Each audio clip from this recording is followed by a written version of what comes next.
এখন অঙ্কটি তুলে নেব লেফট হ্যান্ড সাইড। হ্যাঁ, এখানে আছে x to the power 4 plus 1 by x to the power 4 এটি আছে। এখন এই 4 টাকে আমরা 2 আগে বানিয়ে নেব, তারপরে সূত্র করব। তাহলে এখানে x স্কয়ার তার উপর দিলাম স্কয়ার প্লাস আবার 1 বাই x স্কয়ার তার উপর দিলাম স্কয়ার। আমরা জানি পাওয়ারের উপর পাওয়ার থাকলে গুণ হয়, তার মানে কি x স্কয়ার তার উপর যদি আবার স্কয়ার থাকে x টু দি পাওয়ার 4 হয়, কেননা পাওয়ারের উপর পাওয়ার থাকলে গুণ হয়, এটা আমরা জানি, তাই না? এবারে দেখো এখানে খেয়াল করে দেখো, আমরা একবারে সূত্র করে দেবো। কোন সূত্র? এখানে সূত্র করবো হচ্ছে এটা a স্কয়ার প্লাস b স্কয়ারের সূত্র। এই সূত্রটা হচ্ছে a প্লাস b তার হোল স্কয়ার মাইনাস 2ab এই সূত্র হবে। তাহলে এটা এখন আমরা বসিয়ে দেবো।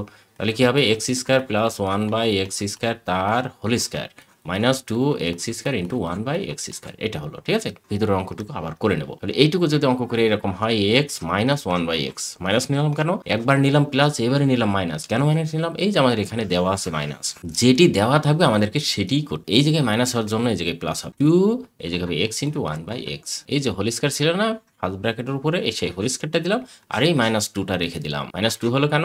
এখানে দেখো উপরে x স্কয়ার, এখানে উপরে নিচে x স্কয়ার, দুটো কেটে গেল। সেটা হচ্ছে a square plus b square, এর সূত্র হচ্ছে a minus b whole square plus 2ab, এই সূত্রটা ছিল। ঠিক আছে, এবার এখানে আমরা যদি মানটা বসিয়ে দেই, দেখো 4 4 16 প্লাস 2 তার হোল স্কয়ার মাইনাস 2 22। আমার এখানে কি ছিল লেফট হ্যান্ড সাইড?